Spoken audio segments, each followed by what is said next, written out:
T'as baisé le peuple avec de fausses signatures. T'as chanté Macky avec de fausses écritures. Depuis que t'es ministre, tu paies plus le fisc.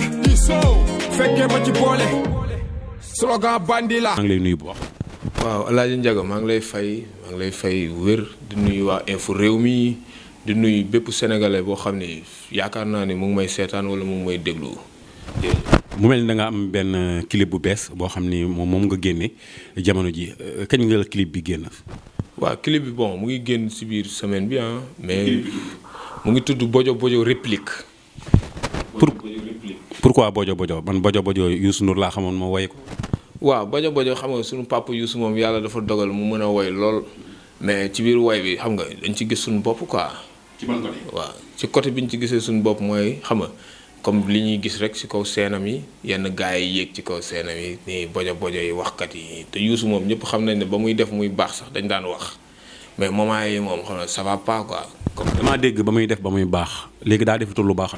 waaw bu ñu la nee ba muy def muy baax mooy Youssou on était de tout cœur avec lui mu nekk de tout cœur avec nous population sénégalaise nous peuple sénégalais mais bu mu réglé ay kotom ci biir xam nga yaa ma gën a xam. liñ ko faloon waaw c'est-à-dire ay kotom bu mu ko réglé foofu noonu mu ko daan réglé ba affaire yi commencé cóol. muy fan la daan réglé ay kotom. waaw au sein de la magistrature suprême il est ministre et il est toujours ministre. comprendre nga yoroon na fi portefeuille peut-être. ses capacités ni nekkul woon ci ay à la hauteur bon ñu détaché ko def ko ministre de conseiller mu représenter quelque chose nag dans ce pays si continent bi mu représenter fa loolu noonu xam nga mais ñun dañu amoon si moom benn estime benn yaakaar ñun sénégalais ñun xale yi ñun jeunes yi ñun artistes yi mais gis nañ ne grand bi xam nga fi mu toll nii carte gi bi mu koy dawalee nii non du noonu affaire bu mu metti ci biir rek nga génn yuux ko ci biti non régler ko ci biir à l'amiable yàgg kilifa gi nga xam ne moom la fi yàlla teg muy président Macky Sall waaw ñun artistes yi nag ça nous fait mal foo romb ñu ne yéen artistes yi gëmu leen dara seen père ngi nii yuusu xoolal nii naa nee léegi nag moo tax mooy wax ak moom Bojo Bojo réplique pour mu xoolaat boppam. mën nañoo xam lenn ci ay kàddu yoo xam ni moom nga wax ci clip bi. non monsieur le ministre kii la Bojo Bojo bi ngay yëngal jololi faramaren yaa ngi ramdaan jàng rek bi ngay silmaxaloo pen boobu papa Thione ngi xoole dil la ko te wata waali màgg na moo lay ndengeñ tuuri loolu yàlla def ay waay Youssou gëmal yàlla tuuti man dama am benn loo xam ne dégg naa ko ci biir morceau bi nga wax ni suñu papa Omar Pène bi nga ko gumbaloo fekk na Thione Seck a ngi xool.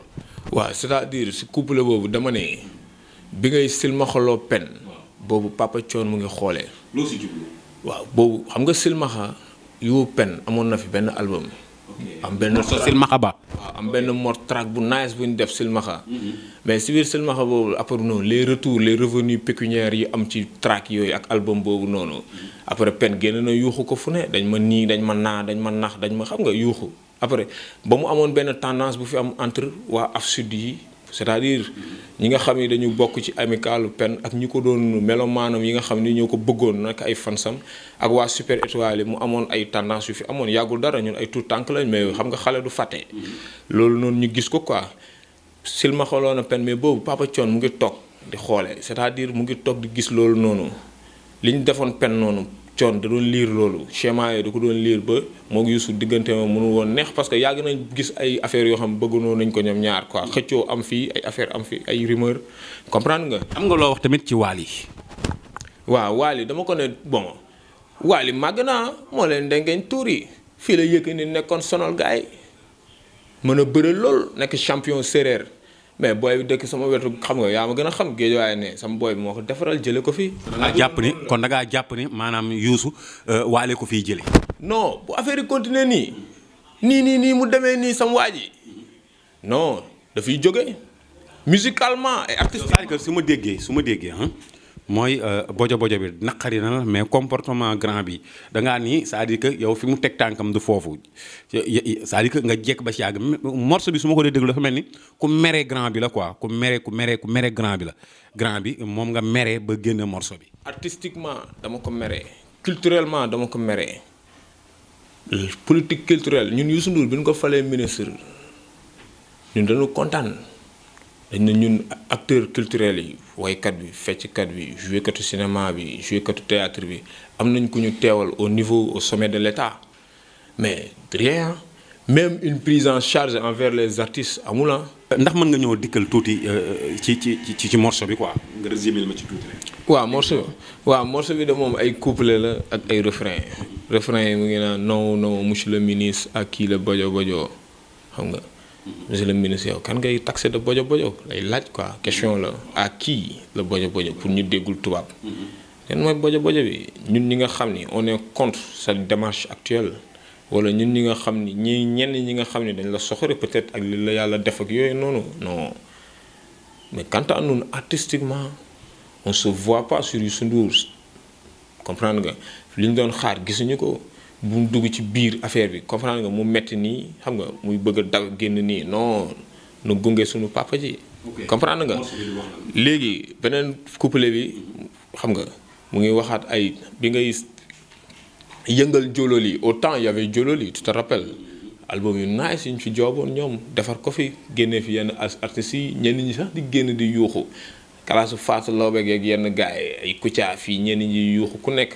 ñi mu fi produire ay dañ mën nii dañu mën naa alors que bu loolu a été le tremplin même bu ñu lekkee seen xaalis bu ñu leen xamee gannaaw yàlla c'est grâce à Youssou Ndour comprendre nga léegi nag boobu temps Youssou moo fi ne di yëngal jololi mais boobu noonu nu mu tuddati ay Wally Seck yi fi ne tey ji judduwul Youssou fi newoon Baaba Maal Isolo Thione Seck mu metti trop mais toujours nag xam nga neexul woon quoi ci ñenn ñi mooy Youssou moo nekk devant la scène comprendre nga. mais yàlla def ko tamit. yàlla def ko ñu nangul ko et puis ñu kontaan ci ni mu doon représenter Sénégal au niveau de l'international mais temps yi nii fi mu génn baaxul ay seenam ay El Hadj Diouf ñooy yéeg xam nga ay gars yoo xam ne ay Maam Góor yow. Maam Góor waykat la war naa mën a yëg ci seenu Youssou Ndour. Maam Góor mënul way njaga.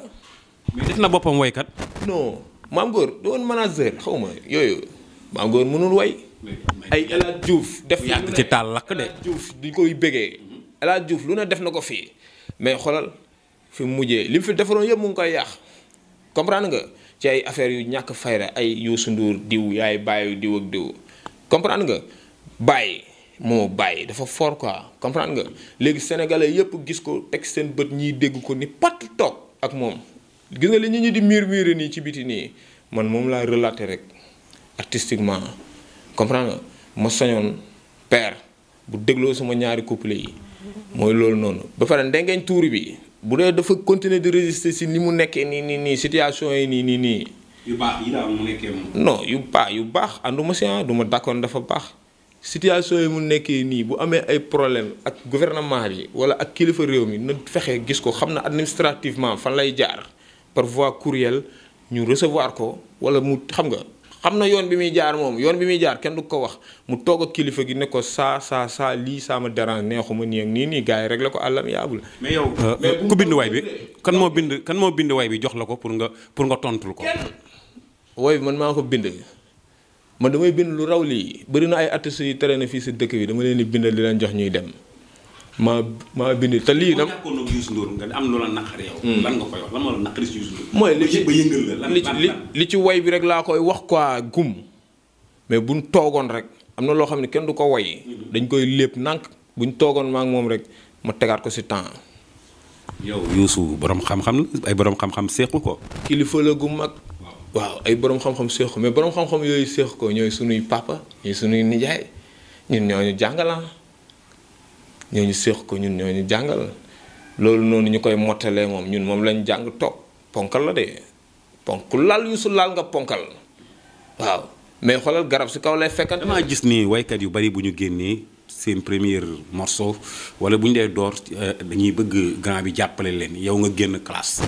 waaw grand bi xam nga kuy musique ku ne bu sañoon am plateforme yi grand bi am télé rajo journaux yi site web yi xam nga.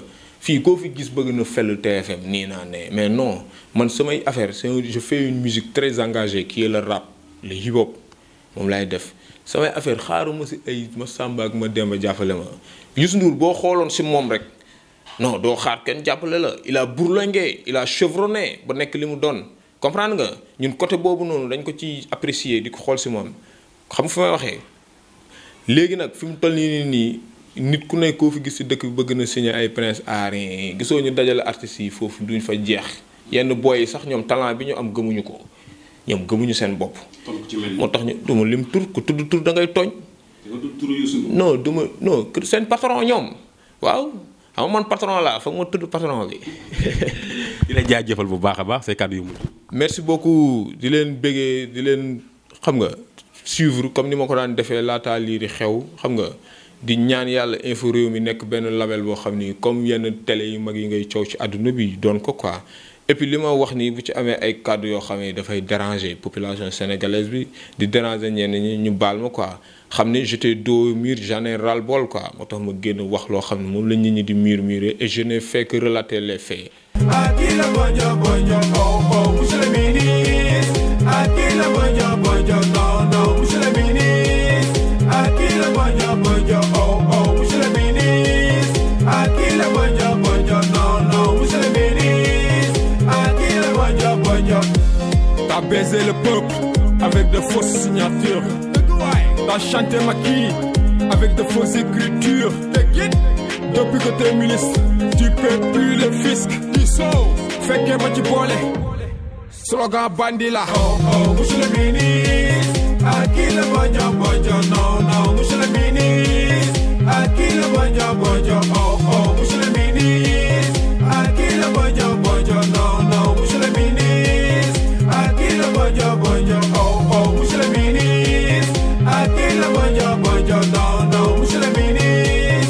À qui le bonjo bonjo? Oh oh, monsieur le ministre. À qui le bonjo bonjo? Non non, monsieur le ministre. À qui le bonjo bonjo?